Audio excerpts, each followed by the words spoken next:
Dr. Arjun, good morning. Sir, good morning to you and good morning to everyone.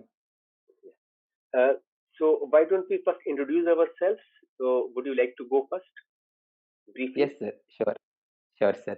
Uh, Hi, everyone. I am Arjun. I am from Bangalore. I am 34 years old. I am a doctor by profession. My hobbies are listening to music and playing cricket.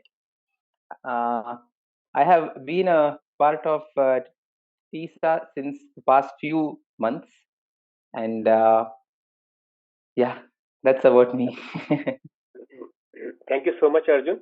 I Thank am you, sir. Satyendra, founder of TISA and a medical doctor and a social worker.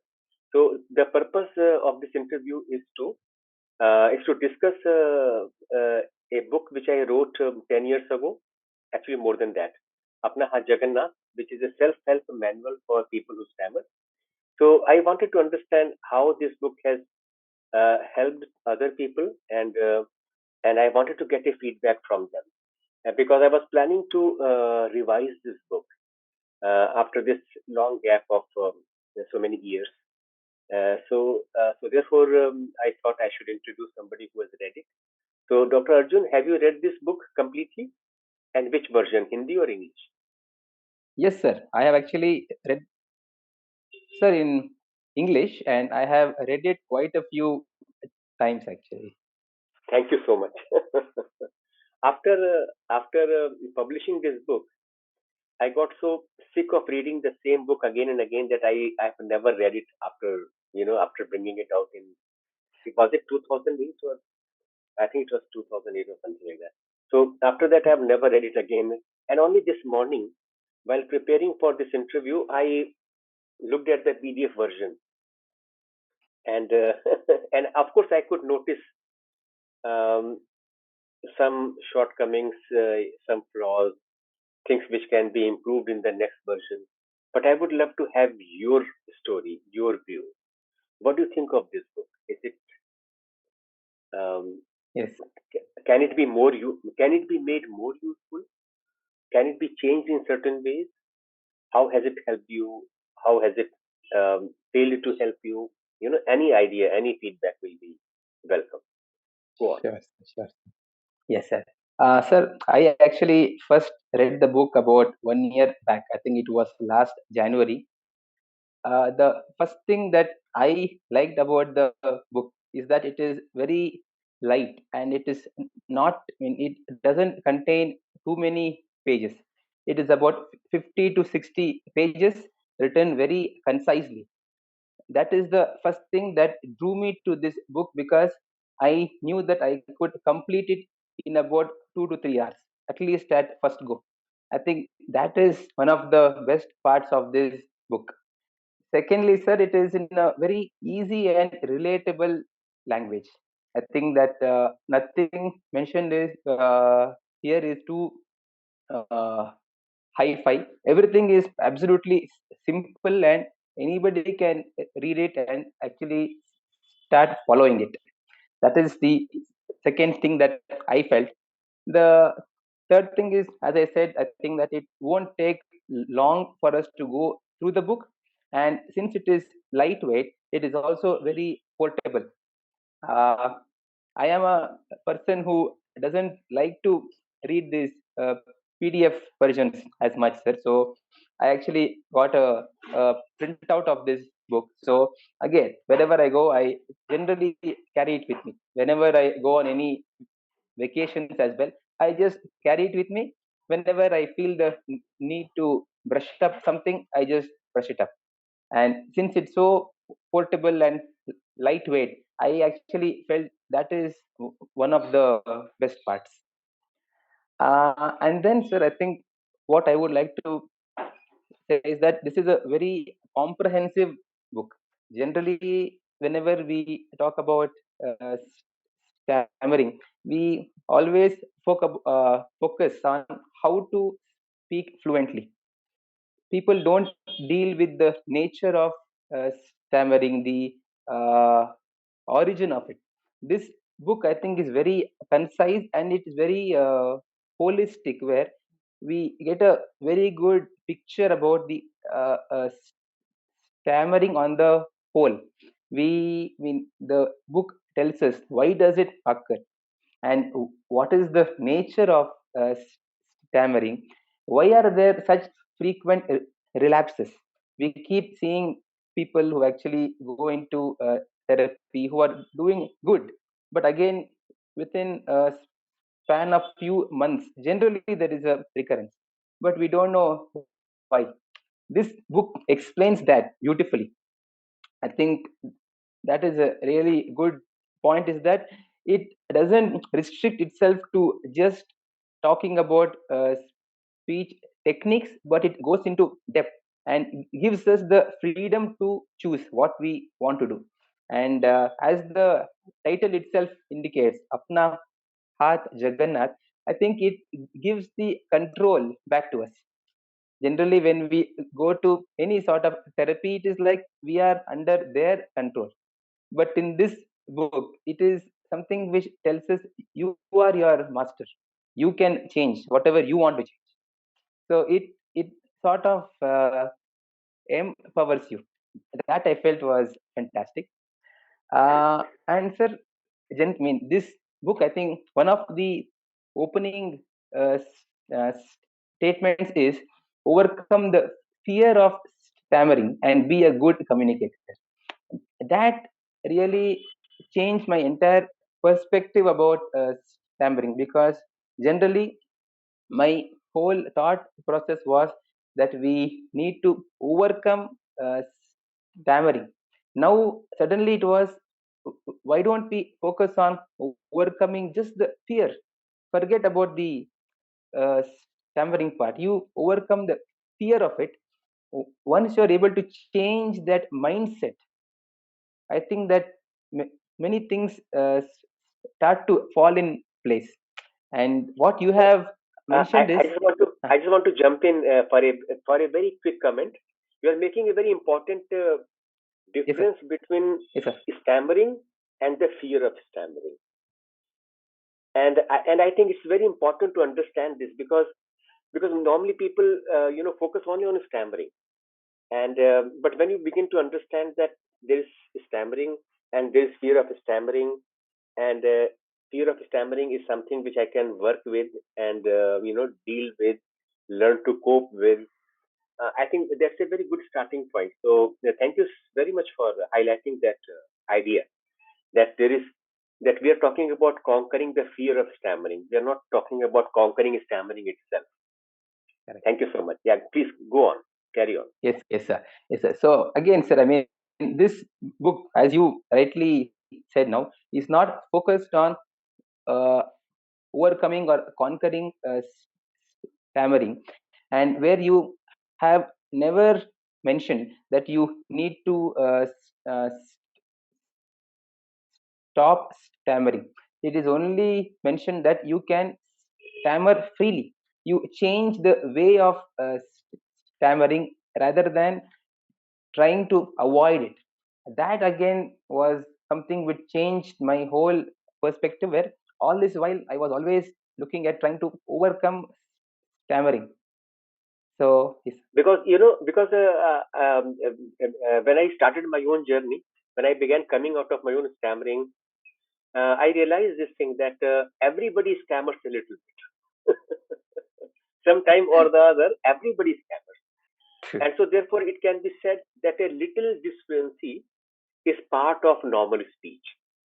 I mean, I came across this statement somewhere that speech language pathologists, when they diagnose somebody for stammering, they count their disfluencies, and only if the disfluencies is more than 10%, only then they give this person a diagnosis of stammerer, not otherwise.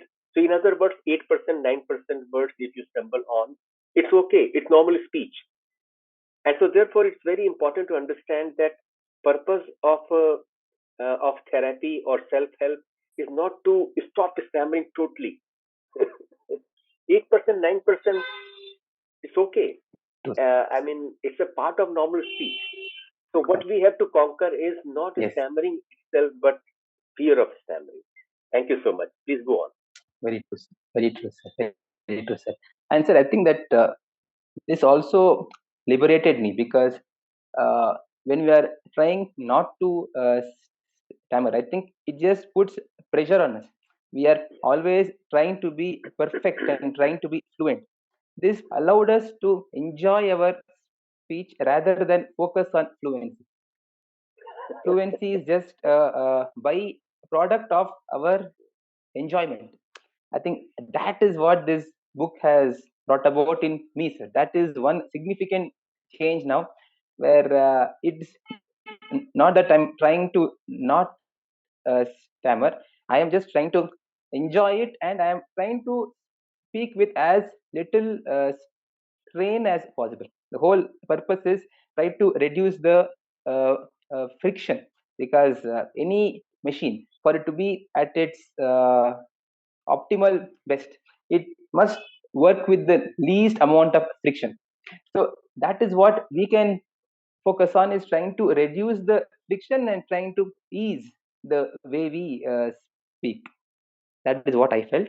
And next point here is that you have said that communication and fluency are not one and the same. That is again one more thing which I would like to highlight upon, that we generally mistake that if I'm not fluent, I can never be a good communicator.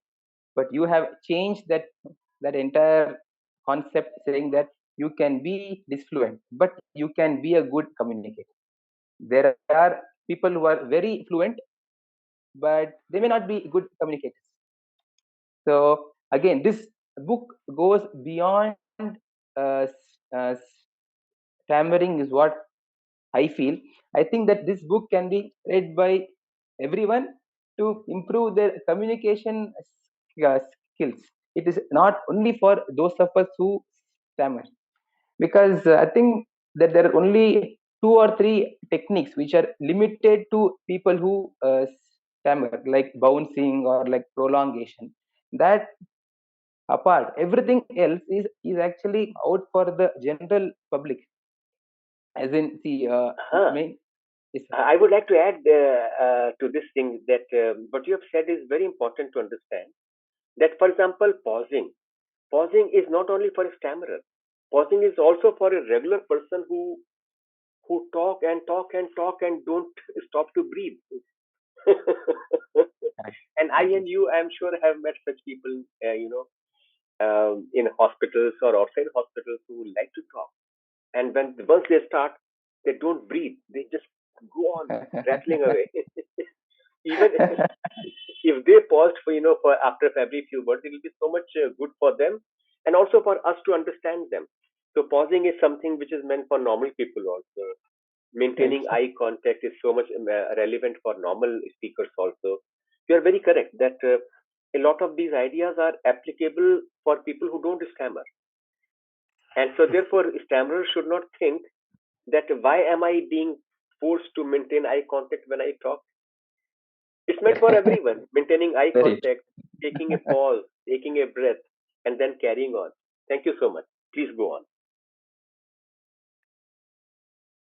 yes, sir. Yes, sir. And so the other thing was that, uh, yeah, I think that this deals with the whole process in a very step by step fashion, and it shows about doing the techniques in that uh, hierarchy. That is what we generally fail to do. We try to start off the techniques in the most difficult situations. This book tells us that we need to begin with the simplest of simple situations and then progress gradually.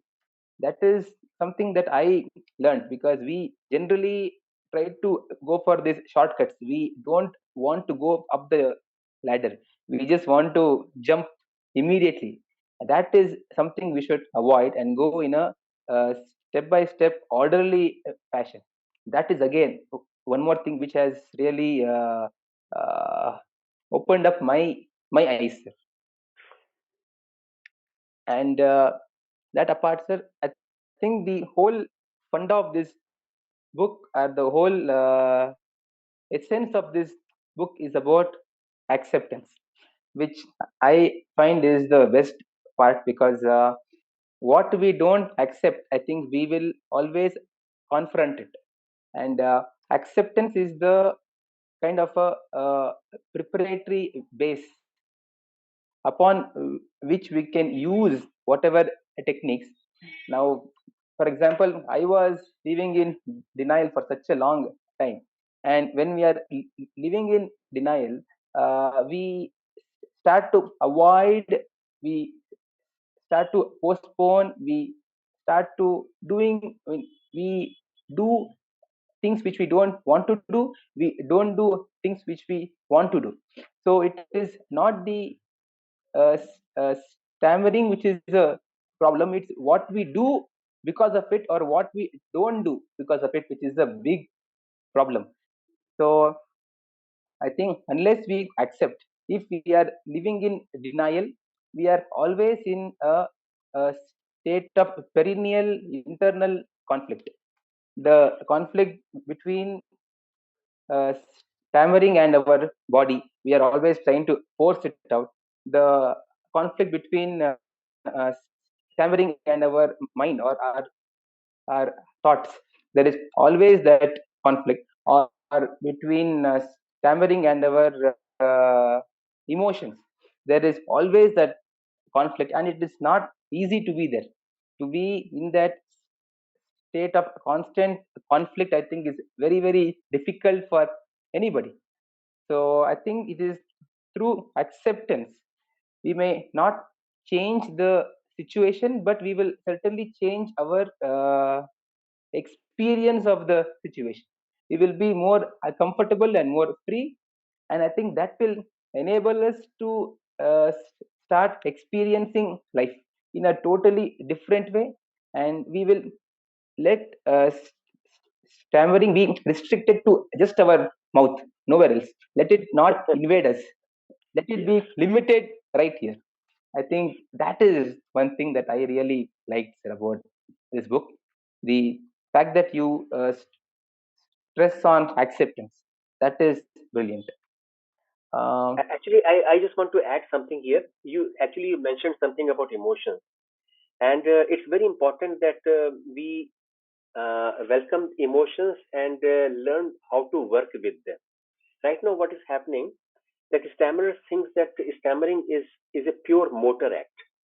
You know, it's just a pure motor activity of articulators, vocal cords, diaphragm pushing the air up. They ignore that speaking has got a huge emotional component also, and these emotions, they override everything else. So, for example, if you go to a man who has bullied you long time back, even before you open your mouth, you're being overpowered by emotions of that past memory. That person is a totally reformed person because he's no more that child in the playground that he was 14 years ago. He's a different man. But you cannot help it. You are being overpowered by that emotion. And that is what is causing you to stammer so much. This is why I say that your emotions will remain disturbed until and unless you accept that, okay, I stammer sometimes, and some people will be mean, some people will be fine. It's totally fine for me. Unless we deal with the emotional side of our life of stammering, things are not going to change for us. And this is the reason why relapse is so common, because people have mastered a motor technique, but not the emotional reactions and the processes which go along with the speech. And this is why I always say that even when you are bouncing, try to smile. Whatever you are doing, acknowledge and accept the emotional side of that activity. You are trying some pausing or bouncing or prolongation. Try and smile and maintain eye contact, because that will help you to normalize those emotions. So this is a very, as you said, emotions are a very important part of speech, and that has to be rehabilitated, invited in, welcomed, embraced. So, go on, Correct, please. sir. Very true. Very true, sir. And again, one more thing that is mentioned here, sir, in this book is you are changed by what you do and by not by what you know. I think that is one more line which I really liked, because we all keep listening to so many YouTube videos and we keep reading books, but until and unless we do something about it, just reading or listening will not change anything for us. I think that is one line which I really liked in this book, sir. And But I must that say one apart, I thing. think. But I must say one thing. Almost everything in this book is borrowed from others. I mean, I've not invented anything new. I've learned a lot from from other people. Even this quotation which you are referring to is borrowed from someone. I don't know whether I've given the credits or not in the book itself, but there's a lot of quotations from other people from great books. And in fact, all this technique which you're talking about is from people like Van Riper, Dr. Sheehan. I was inspired a lot by these teachers of speech science in America, Van Riper, Dr. Sheehan, Dr. Peter Reeds, and invariably all of these people were stammerers themselves. I mean, first time when I began reading about them, I was totally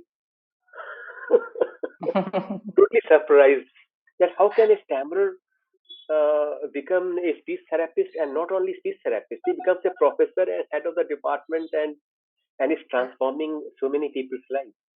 So I learned a lot from them, and I must give credit to them that it is because of them that this book came into existence, and because of them we are that today we are two doctors are talking about this. Yes, Thank you. very Please true. carry on. Very true, sir.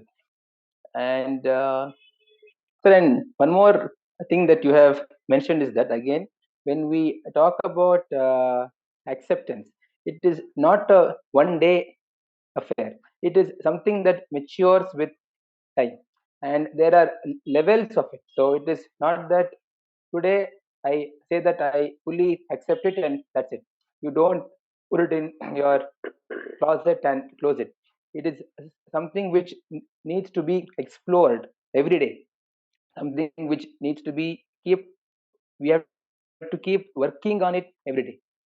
And because Like brushing every your day, teeth. Like brushing your yes, teeth. exactly, sir, exactly. And sir, I think every day we face new challenges where we will have to increase our level of acceptance. That itself is a great chance for us to keep increasing it and to reach that point where we are absolutely fine with it, where we no longer, I mean, you have mentioned, I think the uh, height of acceptance is when someone asks you, do you stammer, you just reply yes. You don't feel the need to justify. You just say yes, I do. That should be the level of acceptance where you are okay with it, you are not fighting it anymore. So that is one good thing. And one more thing that I felt, sir, is yeah, is about you having mentioned the quotes of so many of the people who have worked on uh, stammering, like Dr. Sheehan or Charles Van Riper. Many of those quotes are actually very nice. Just those few lines make a huge difference. For example, Dr. Sheehan's uh, stuttering iceberg concept, that itself was phenomenal, sir. I mean, the part that we see above the surface is very negligible. Majority of it is beneath the surface, is what goes on in the mind. The the shame, the guilt, the fear. I think that you have mentioned those points again, which help us understand what is the nature of stammering, and why is it that we have recurrences, and why is it that sometimes these speech therapies don't last, because they don't work on this aspect which is beneath the iceberg. So it gives us an insight into that, and in turn it makes us understand, because what we don't understand we can never change. So I think that we need to first understand this, and that is mentioned very well in this book.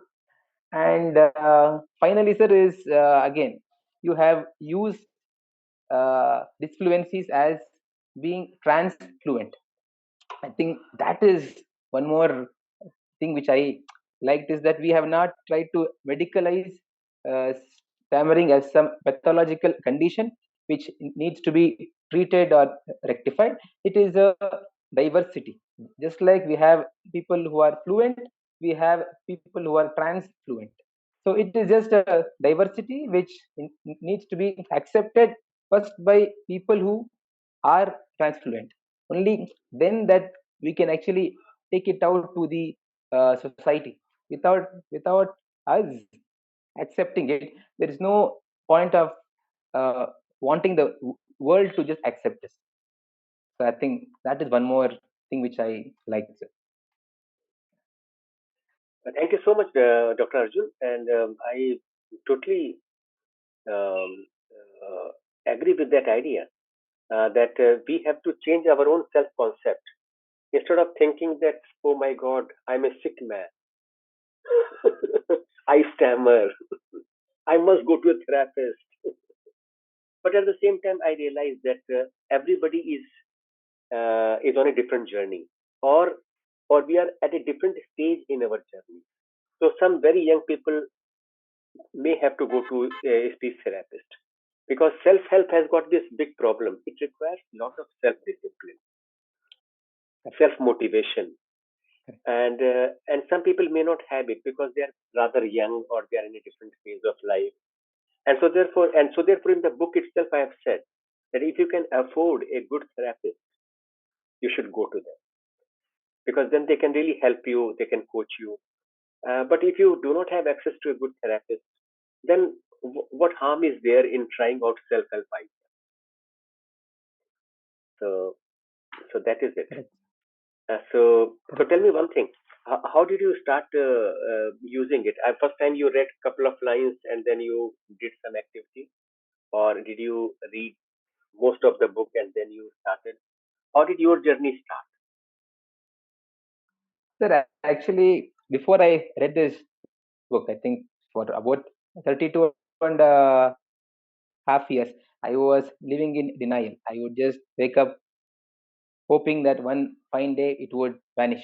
But life doesn't work that way. And then I actually went for speech therapy, sir, for almost 1.5 years. That also benefited me a lot. But again, sometimes there could be those moments or those situations where I was finding it slightly difficult to communicate. That's when the thoughts would come that despite practicing, why is it that I'm not able to do what I want to do? And that's when I came across this book where my whole perspective changed, sir. As I have already mentioned, that it is okay to stammer. It is not a sin. And my whole perspective changed because I think that I had not yet accepted it. I may have felt that I have accepted it, but in reality I don't think that I had actually accepted my stammering. So after reading this book, one of the things that changed is that I was able to talk about my stammering freely with people. That was one thing that changed a lot. And then I was able to practice these techniques as well that you have mentioned in the book, and few of the activities like conducting these uh, stammering interviews with people. Those are the things which I also been able to do with the book. And whenever I feel that maybe I think I must mention here that I was impressed by your quota score interviews, stammering interviews, when you interviewed your wife, you interviewed your grandmother, and both of them responded so nicely. It was good yes, interview. And then not only there, but then you went and spoke to a very senior colleague in your hospital. So yes, all this was, I think, Was amazing stuff.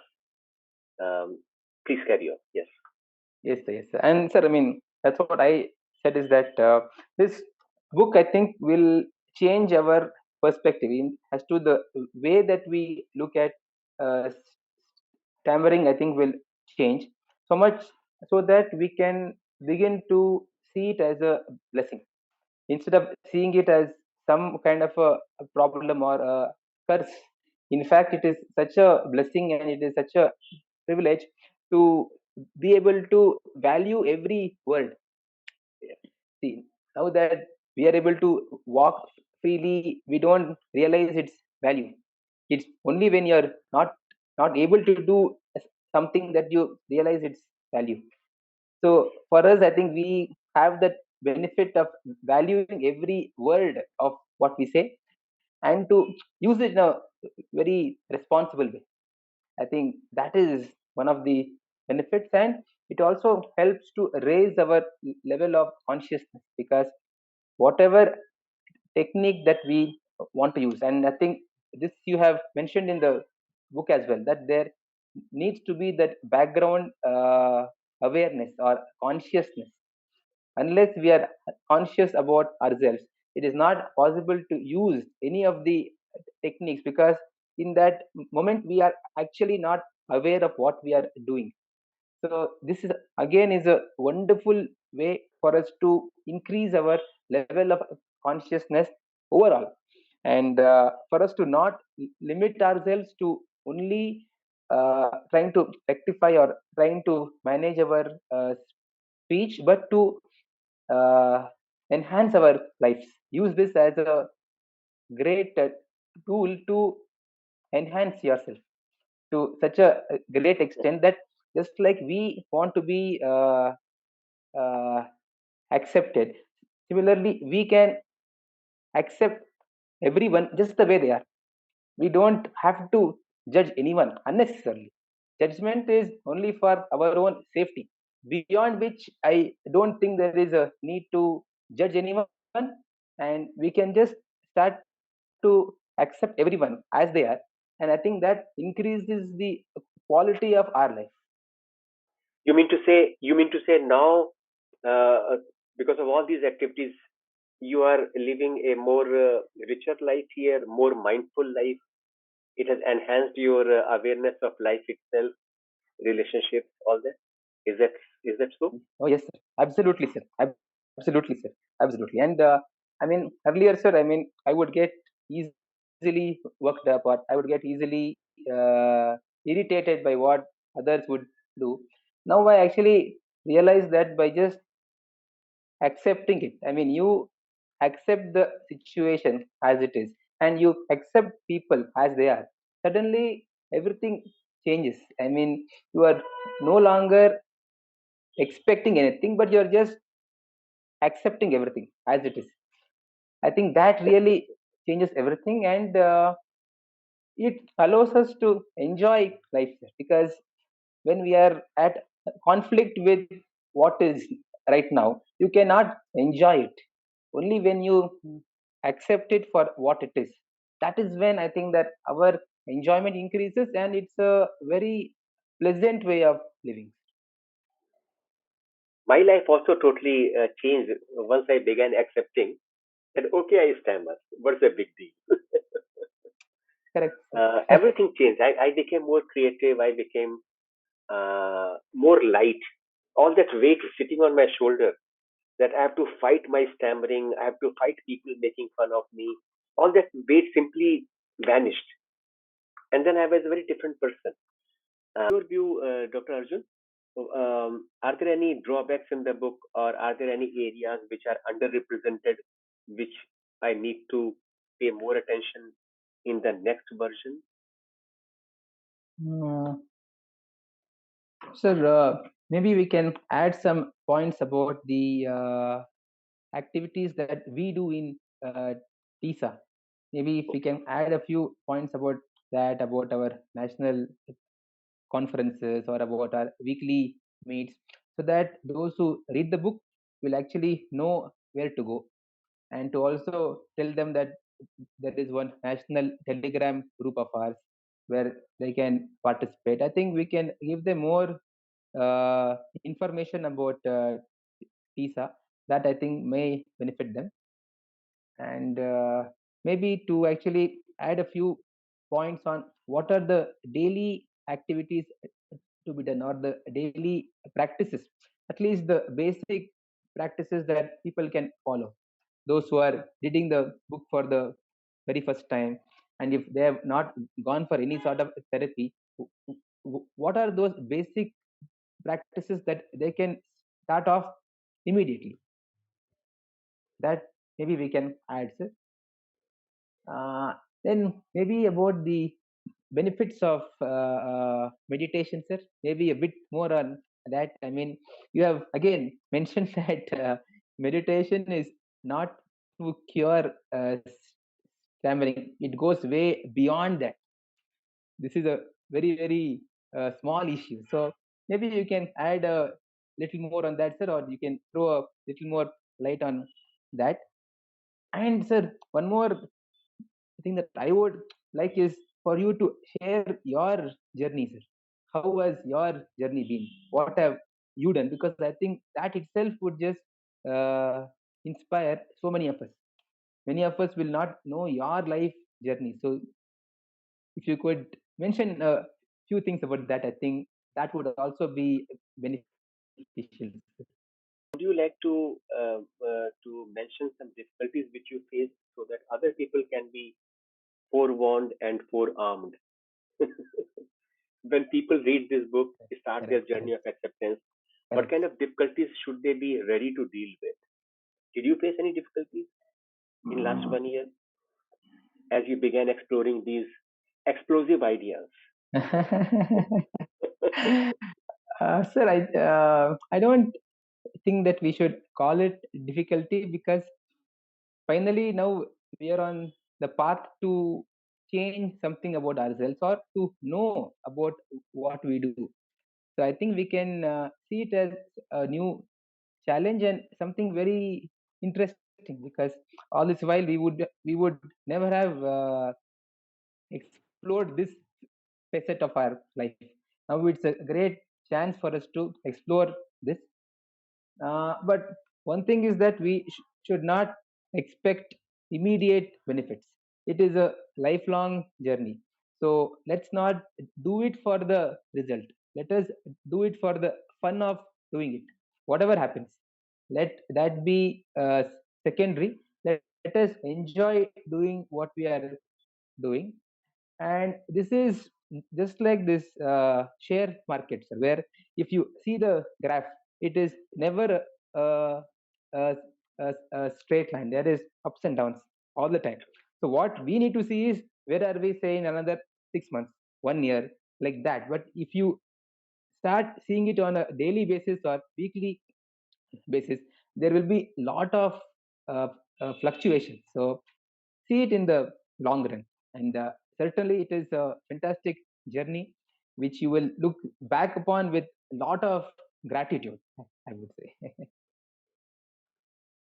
I've seen that many of us, because of our denial and our avoidance techniques, we have, we know a billion ways of avoiding difficulties. So through denial and avoidance, our speech and our life reaches a kind of stableness, kind of stable point.